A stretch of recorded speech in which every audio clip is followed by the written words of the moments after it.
Hello दोस्तों, आज हम लेके आए हैं साइलेंट लव एपिसोड 2। देर रात मुंबई। वो अनजान आदमी टिया को अजीब नजरों से देख रहा था, जो गाड़ी की सीट पर उसके बगल में बेहोश पड़ी थी।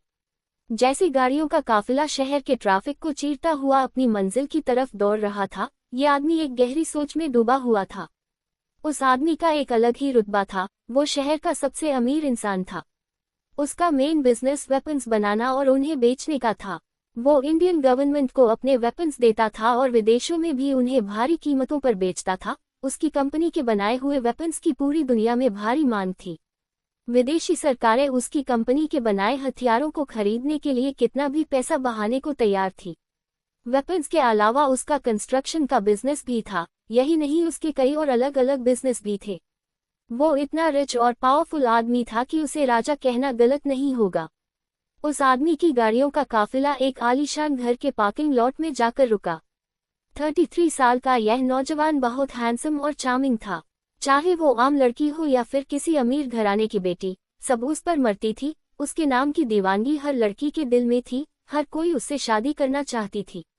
पर इस आदमी के बारे में ये अफवाह थी कि उसे लड़कियां पसंद ही नहीं है, वो गे है। पर ऐसा कुछ नहीं था। वो आदमी ही था, बस वो लड़कियों से दूर रहता था। बिजनेस की दुनिया में इस वेपन्स किंग को एक नाम मिला था, मौत का देवता। वो सच में मौत का देवता ही था। अगर उसका दिमाग फिर जाता था तो वो सब कुछ रौंद डालता था। उसके पास लेटेस्ट टेक्नोलॉजी के खतरनाक वेपन्स और डिवाइसेस थे। मतलब वो एक हैकर भी था और इंडिया का वेपन्स किंग भी। वो था आर्यन खानदान का बड़ा बेटा, यहित आर्यन का बड़ा पोता, अश्वथ यहित आर्यन। आर्यन खानदान शहर का सबसे इज्जतदार खानदान था। अश्वथ का एक छोटा भाई भी था, जिसका नाम था आदित्य यहित आर्यन। आदित्य अश्वथ से 8 साल छोटा था। उनके साथ उनका मैनेजर प्रत्युष, पीए ओहस, सेक्रेटरी रचित और एक क्लोज फ्रेंड अभ्रम था और बाकी बॉडीगार्ड्स थे। अश्वथ के सभी साथी भी बहुत हैंडसम थे। अश्वथ और उसके साथ बाकी सब पार्किंग लॉट में गाड़ियों से उतरे। ये पार्किंग लॉट था अश्वथ आर्यन के घर, आर्यन पैलेस का। अश्वथ ने बेहोश टिया को अपनी बाहों में उठा लिया और घर के अंदर जाने लगा। तभी आदित्य परेशान होते हुए बोला, भाई सोच लो, दादाजी इस लड़की को देखेंगे तो बहुत से सवाल करेंगे। उन्हें बहुत बुरा लगेगा कि आप ऐसे ही बिना बताए इस हालत में एक लड़की को उठा ले आए हो। अश्वथ ने उसे घूर कर देखा। अभ्रम बोला, तेरे दादाजी चाहते हैं कि तू जल्द से जल्द शादी कर ले और तू इस लड़की को ऐसे। अश्वथ, छोटा भाई सही कह रहा है, वो बवाल मचा देंगे। मैं नहीं आ रहा, मैं तो सीधे घर जा रहा हूँ। ये कहकर अभ्रम भाग गया। अश्वथ बिना किसी बात पे ध्यान दिए टिया को लेकर घर के अंदर जा चुका था। अश्वथ के दादाजी, शहर के सबसे इज्जतदार शख्स, यहित आर्यन का बस एक ही सपना था। वो मरने से पहले अपने पोते की औलाद देखना चाहते थे, पर अश्वथ शादी करने के लिए राजी ही नहीं था। और आज जब उनके सामने अश्वथ एक अनजान लड़की को लेकर घुसने वाला था तो घर पे बवाल तो होना ही था। दादाजी को अपने पोतों की बहुत चिंता होती थी, इसीलिए वो हमेशा उनके घर आने का इंतजार करते थे और आज भी वो लिविंग रूम में ही उनका वेट कर रहे थे। जब दादाजी ने अपने पोते को एक लड़की को बाहों में उठाए अंदर आते देखा तो वो बहुत हैरान हुए। उन्होंने कभी अपने पोते को किसी लड़की के साथ नहीं देखा था। अश्वथ हमेशा लड़कियों से दूर रहता था। अश्वथ के पीछे बाकी लोग भी डरते डरते अंदर आए। आदित्य प्रत्युष के पीछे छिप रहा था, जैसे उसने कोई गुनाह कर दिया हो। दरअसल बात ये थी कि आदित्य ने थोड़ी सी पी रखी थी और अगर यह बात उसके दादाजी को पता चल जाती तो वो बहुत नाराज होते। दादाजी ने अपने पोतों को देखा और पूछा, ये लड़की कौन है, इसे यहाँ क्यों लाए हो और यह बेहोश क्यों है? आदित्य बोला, दादाजी मैं भाई को समझा ही रहा था कि इस लड़की को लाना ठीक नहीं है, लेकिन भाई नहीं माने और ले आए इसको। भाई मैंने कहा था ना, दादाजी बहुत नाराज होंगे, अब भुगतो। अश्वथ ने नजरें उठा के अपने दादाजी की आंखों में देखा और वो जवाब देने ही वाला था कि दादाजी ने आदित्य की बातों का दूसरा ही मतलब निकाल लिया और वो थोड़े शरारती ढंग से अश्वथ से बोले, अच्छा तो चारवी से शादी ना करने की वजह ये लड़की है? क्या ये तुम्हारी गर्लफ्रेंड है? ये सुनकर सभी शॉक्ड रह गए। अश्वथ शांति से बोला, हाँ। अश्वथ की हाँ सुनते ही आदित्य का दिमाग चक्कर खा गया। उसे समझ नहीं आ रहा था कि उसका भाई करना क्या चाहता है और उसे भी यही लगता था कि उसका भाई गे है। अश्वत्थ की बात सुन के सब हैरान रह गए।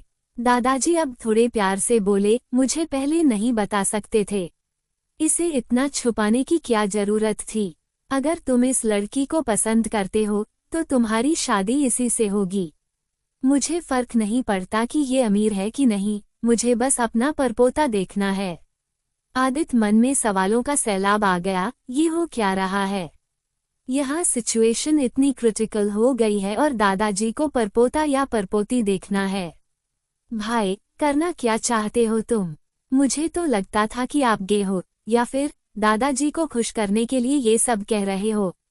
मुझे अच्छे से पता है, आप उस मेकअप की दुकान चार्वी को पसंद नहीं करते, इवन किसी भी लड़की को नहीं करते, फिर अचानक इस लड़की में ऐसा क्या देखा? भाई कहीं पागल वागल तो नहीं हो गए? इन सवालों से जूझते हुए उसकी नज़र किसी और पर पड़ी, वो लड़की जो उसके भाई की बाहों में बेहोश पड़ी थी। वो उसी समय बात बदलते हुए बोला, दादाजी, मेरी भाभी प्यारी है ना? तो सब हैरान होकर उसे देखने लगे। दादाजी का ध्यान अब तक अपने पोतों पर था, लेकिन अब पहली बार उन्होंने तिया को ध्यान से देखा, जो अश्वत्थ की बाहों में किसी मासूम बच्ची की तरह लग रही थी। दादाजी ने तिया के चेहरे को देखा और बोले, बहुत प्यारी है, पर लगता है अश्वत्थ से बहुत छोटी है। अश्वत्थ के जवाब देने से पहले ही आदित्य बोला, अरे क्या फर्क पड़ता है, आजकल एज गैप कॉमन है। प्रियंका चोपड़ा को ही देख लो, अपने से 10 साल छोटे लड़के से शादी की है, वैसे ही भाई 33 के हैं और शायद मेरी भाभी यही कोई 21, 22 या 23 की होगी। आपको तो खुश होना चाहिए, आपके लिए भाई पोता बहू लाए हैं। ये सुनकर दादाजी बोले, बात तो सही है, पर 21, 22, 23 का क्या मतलब है? क्या तुम्हें भी सही उम्र नहीं पता? आदित्य बोला, उम्र जानकर मैं क्या करूँगा, भाई से पूछ लो ना, उनको एग्जैक्ट एज पता होगी। भाई, ये सुनकर सब अश्वत्थ को देखने लगे। अश्वत्थ तिया को बाहों में लिए बिल्कुल शांत खड़ा था। उसी शांत भाव से उसने दादाजी से कहा, बहुत सवाल है आपके मन में, मैं जानता हूँ, सब जवाब दूंगा, लेकिन फिलहाल ये बेहोश हो गई है, तो बाद में बात करते हैं। दादाजी ने अश्वत्थ को देखा और बोले, ठीक है, मैं बहुत खुश हूँ, हम कल बात करेंगे तुम्हारी शादी की। ये सुनकर आदित्य लड़खड़ा गया, लेकिन अश्वत्थ के चेहरे पर कोई भाव नहीं बदला और वो तिया को लेकर अंदर कमरे में चला गया। दादाजी भी मुस्कुराते हुए अपने कमरे में चले गए। बस एक आदित्य अकेला लिविंग रूम में सुनना खड़ा रहा। कमरे में जाकर अश्वत्थ ने उनके घर की एक सर्वेंट ईशना को इंटरकॉम किया और बोला कि ये लड़की जो मेरे रूम में है, इसके कपड़े चेंज कर दो। ये कहकर अश्वत्थ अपने रूम से अटैच्ड स्टडी रूम में चला गया। कुछ देर बाद ईशना अश्वत्थ की स्टडी में आई। वो थोड़ी परेशान थी। उसे परेशान देख के अश्वत्थ ने पूछा, क्या हुआ, कोई परेशानी? तो ईशना हिचकिचाते हुए बोली, बिग बॉस, बात ये है कि, और आधे में ही चुप हो गई। अश्वत्थ, क्या हुआ? ईशना की आंखों में दर्द था। वो बोली, बिग बॉस, लगता है उस लड़की पर बहुत जुल्म बरसाया गया है। उसके पूरे शरीर पर ताज़ा जख्म है। ऐसा लगता है कि उसे 1-2 दिन पहले ही बेरहमी से पीटा गया है। अश्वत्थ को गुस्सा आने लगा और वो सीधा बेडरूम में आया और उसने देखा कि तिया पेट के बल उल्टी लेटी हुई है और उसका शरीर ब्लैंकेट से ढका हुआ है। अश्वत्थ ने ब्लैंकेट हटाकर सिर्फ तिया की पीठ को ही देखा। तिया की पीठ पे जख्म थे। अश्वत्थ को तिया की बाजू पर भी चोट के कई निशान दिखाई दिए। अश्वत्थ की आंखें गुस्से में लाल थी। उसने कहा, मैं डॉक्टर को फोन करता हूँ। रात बहुत हो चुकी थी, लेकिन आदित्य अभी भी लिविंग रूम में परेशान इधर उधर घूम रहा था। तभी उसने उनकी फैमिली डॉक्टर नैना को उनके घर आते देखा और वो सोच में पड़ गया। डॉक्टर नैना आधी रात को आर्यन पैलेस में क्या कर रही हैं? इन्हें किसने बुलाया?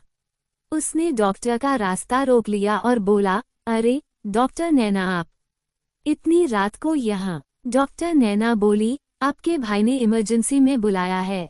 ये सुन के आदित्य फिर से कंफ्यूज हो गया। आदित्य को उसके हैरान हाल में छोड़ के वो सीधे अश्वत्थ के रूम में चली गई। अश्वत्थ के रूम में घुसते ही वो हैरान हो गई। अश्वत्थ के बेडरूम में लड़की। अपनी हैरानगी को जाहिर करते हुए वो बोली, क्या बात है? सबको लगता है कि आप गे हो, मुझे भी यही लगता था, पर आप तो बीच में ही बात काटते हुए अश्वथ बोला, डॉक्टर नैना, मैंने आपको इलाज करने के लिए बुलाया है, मेरे गे होने या ना होने का पता लगाने के लिए नहीं। आप प्लीज अपने काम पे ध्यान दीजिए। ये कहकर अश्वथ अपने बेडरूम से अटैच्ड बार में चला गया। वहां जाकर वो वाइन पीने लगा। उसके दिमाग में एक नई प्लानिंग शुरू हो चुकी थी। एक अच्छा आइडिया मिल गया था उसे चारवी सहाय से शादी ना करने का। चारवी सहाय से शादी ना करने की उसकी बहुत बड़ी वजह थी। चारवी जितनी अच्छी दिखती थी उतनी अच्छी थी नहीं, और अश्वथ लोगों की नीयत को बहुत अच्छे से पहचान लेता था और चारवी भी उसकी नजरों से नहीं बच पाई थी। पर चारवी ने उसके दादाजी का दिल जीत लिया था, तो चारवी से शादी ना करने की सिर्फ एक ही वजह थी जो उसके दादाजी को मंजूर होती कि वो किसी और से शादी करना चाहता है। उसने तिया की फोटो क्लिक कर रखी थी और कुछ देर पहले ही अपने डिटेक्टिव विक्टर को उसके बारे में इंफॉर्मेशन निकालने के लिए कह दिया था। तिया फिलहाल उसके लिए खुद को चारवी से बचाने वाली तलवार थी। आखिर क्या है ये खेल जिसमें तिया फंसती जा रही है? क्यों उसके बारे में सारी जानकारी निकलवा रहा है अश्वथ?